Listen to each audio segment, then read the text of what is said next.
मधुबन के बाबा,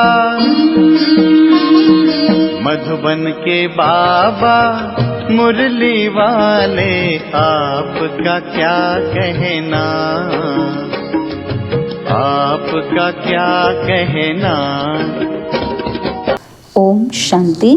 आज 26 दिसंबर 2024 के साकार मधुर महावाक्य हैं। आज मीठे मीठे बाप दादा बोले, मीठे बच्चे, तुम अभी पढ़ाई पढ़ रहे हो।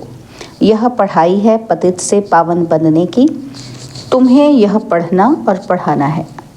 बाबा ने कहा, मीठे बच्चे, तुम अभी पढ़ाई पढ़ रहे हो। ये पढ़ाई है पतित से पावन बनने की। तुम्हें यह पढ़ना और पढ़ाना है।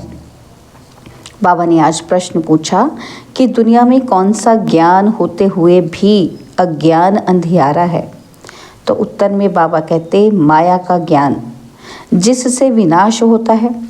मून तक जाते हैं, ये ज्ञान बहुत है, लेकिन नई दुनिया और पुरानी दुनिया का ज्ञान किसी के पास नहीं। सब अज्ञान अंधियारे में है। सभी ज्ञान नेत्र से अंधे हैं। तुम्हें अभी ज्ञान का तीसरा नेत्र मिलता है। तुम नॉलेजफुल बच्चे जानते हो उन्हों की ब्रेन में विनाश के ख्यालात हैं और तुम्हारी बुद्धि में स्थापना के ख्यालात हैं। ओम शांति। बाप इस शरीर द्वारा समझाते हैं, इनको जीव कहा जाता है।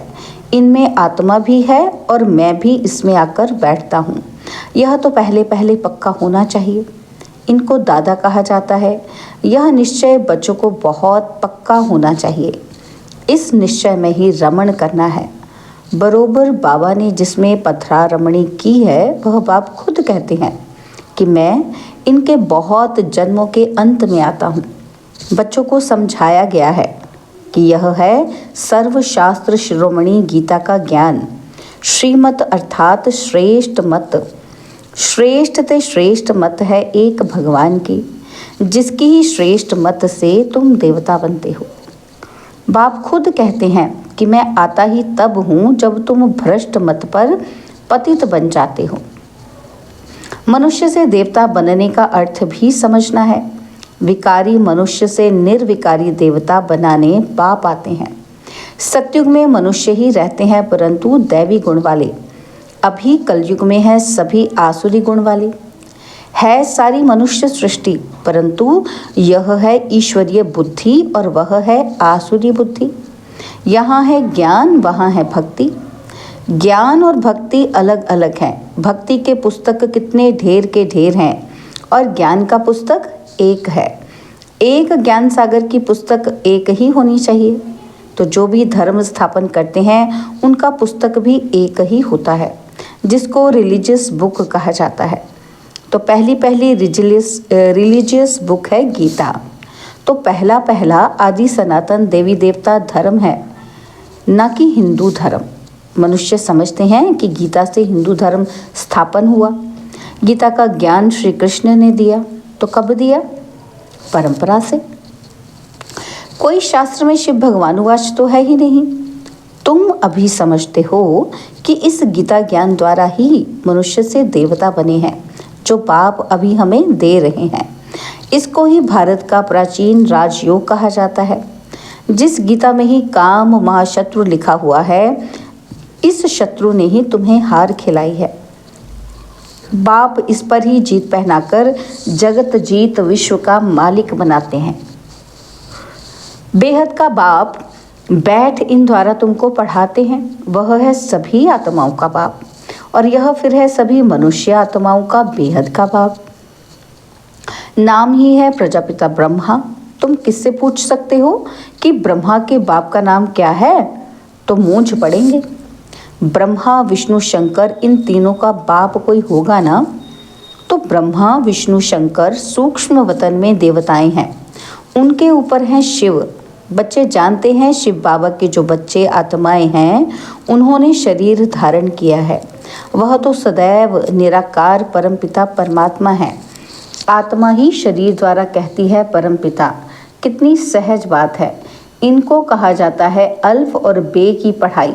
तो कौन पढ़ाते हैं? गीता का ज्ञान किसने सुनाया?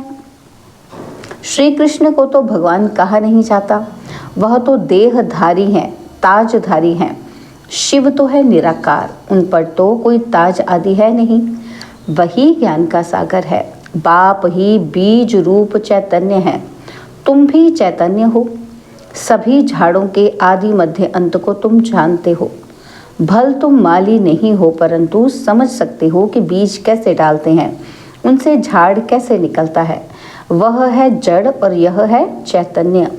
आत्मा को चैतन्य कहा जाता है। तुम्हारी आत्मा में ही ज्ञान है और किसी आत्मा में ज्ञान हो नहीं सकता। तो बाप चैतन्य मनुष्य सृष्टि का बीज रूप है। यह चैतन्य क्रिएशन है। वह सभी है जड़ बीज। ऐसे नहीं कि जड़ बीज में कोई ज्ञान है। यह तो है चैतन्य बीज रूप। उनमें सारे सृष्टि की नॉलेज है। झाड़ की उत्पत्ति, पालना, विनाश का सारा ज्ञान उनमें है।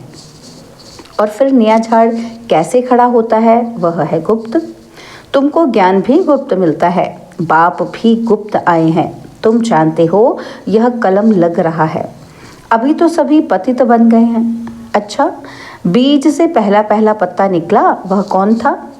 सत्युग का पहला पत्ता तो श्री कृष्ण को ही कहेंगे, लक्ष्मी नारायण को नहीं कहेंगे। नया पत्ता छोटा होता है और पीछे बड़ा होता है। तो इस बीज की कितनी महिमा है। यह तो चैतन्य है ना। भल दूसरे भी निकलते हैं, धीरे धीरे उनकी महिमा कम होती जाती है। अभी तुम देवता बनते हो, तो मूल बात है हमको दैवी गुण धारण करने हैं। इन जैसा बनना है। चित्र भी हैं। यह चित्र ना होते तो बुद्धि में ज्ञान कैसे आता? यह चित्र बहुत काम में आते हैं। भक्ति मार्ग में इन चित्रों की पूजा होती है और ज्ञान मार्ग में तुमको इन्हों से ज्ञान मिलता है कि इन जैसा बनना है। तो भक्ति मार्ग में ऐसा नहीं समझेंगे कि हमको ऐसा बनना है। भक्ति मार्ग में मंदिर आदि कितने बनवाते हैं और सबसे जास्ती मंदिर किसके होंगे? ज़रूर शिव बाबा के ही होंगे और फिर उनके बाद क्रिएशन के होंगे। तो पहली क्रिएशन यह लक्ष्मी नारायण है, तो शिव के बाद इनकी पूजा जास्ती होगी। माताएं जो ज्ञान देती हैं उनकी पूजा नहीं, वह तो पढ़ती हैं। तुम्हारी पूजा अभी नहीं होती है क्योंकि तुम अभी पढ़ रहे हो। जब तुम पढ़कर अनपढ़ बनेंगे फिर पूजा होगी। अभी पढ़ेंगे और सत्युग में जाकर क्या बन जाएंगे? अनपढ़, पढ़ना नहीं पड़ेगा। बाबा कहते फिर पूजा होगी सत्युग के बाद। और अभी तुम देवी देवता बनते हो। सत्युग में बाप थोड़ा ही पढ़ाने जाएगा, वहाँ ऐसी पढ़ाई थोड़ी होगी। यह पढ़ाई पतितों को पावन बनाने की है। तुम जानते हो हमको जो ऐसा बनाते हैं उनकी पूजा होगी, फिर हमारी भी पूजा नंबरवार होगी। फिर गिरते गिरते 5 तत्वों की भी पूजा करने लग पड़ते हैं। 5 तत्वों की पूजा माना पतित शरीर की पूजा। यह बुद्धि में ज्ञान है कि इन लक्ष्मी नारायण का सारे सृष्टि पर राज्य था। इन देवी देवताओं ने राज्य कैसे और कब पाया, यह किसी को पता नहीं है। लाखों वर्ष कह देते हैं। लाखों वर्ष की बात तो किसी की बुद्धि में बैठ ना सके, इसलिए कह देते कि यह परंपरा से चला आता है। अभी तुम जानते हो देवी देवता धर्म वाले और धर्मों में कन्वर्ट हो गए हैं। जो भारत में हैं वह अपने को हिंदू कह देते हैं, क्योंकि पतित होने के कारण देवी देवता कहना शोभता नहीं। परंतु मनुष्य में ज्ञान कहाँ? देवी देवताओं से भी ऊंचा टाइटल अपने पर रखवाते हैं। पावन देवी देवताओं की पूजा करते माथा झुकाते हैं, परंतु अपने को पतित समझते ही थोड़े हैं।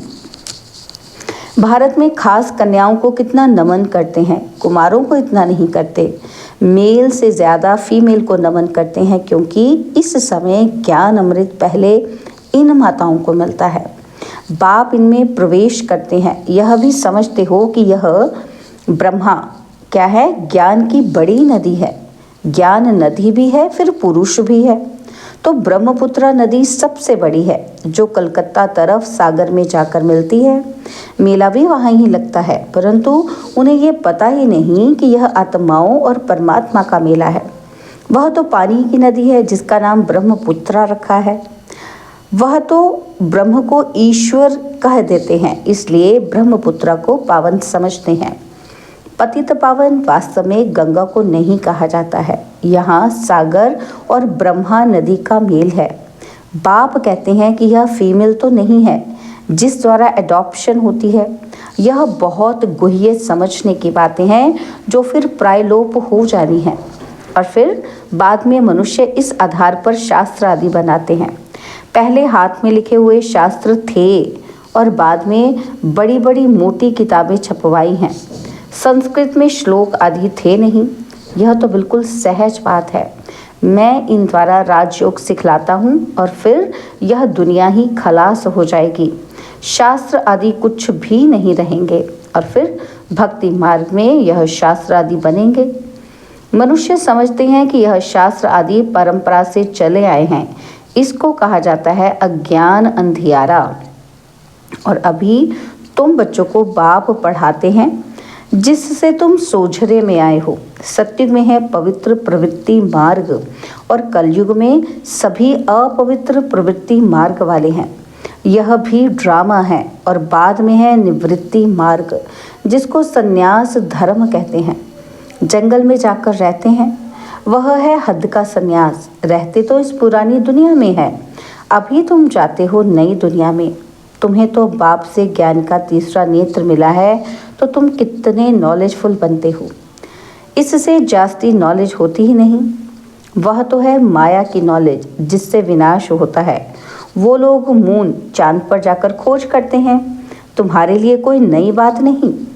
यह सभी माया का पॉम्प है। बहुत शो करते हैं, अति डीपनेस में जाते हैं कि कुछ कमाल करके दिखाएं। बहुत कमाल करने से फिर नुकसान हो जाता है। उन्हों के ब्रेन में विनाश के ही ख्यालात आते हैं। क्या क्या बनाते रहते हैं। बनाने वाले जानते हैं कि इससे ही विनाश होगा। ट्रायल भी करते रहते हैं। कहते भी हैं कि 2 बिल्ले लड़े, माखन तीसरा खा गया। कहानी तो छोटी है परंतु खेल कितना बड़ा है।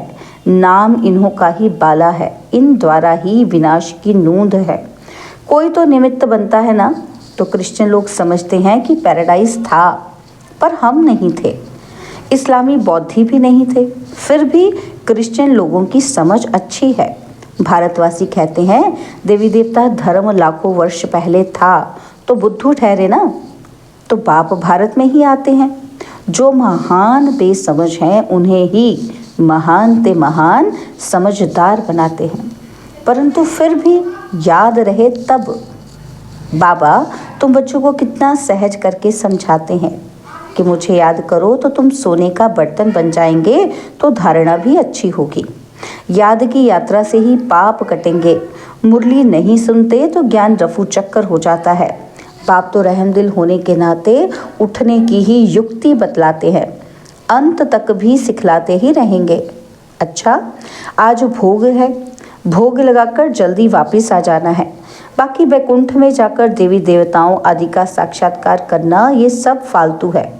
इसमें बहुत महीन बुद्धि चाहिए। बाप इस रथ द्वारा कहते हैं मुझे याद करो, मैं ही पतित पावन तुम्हारा बाप हूँ।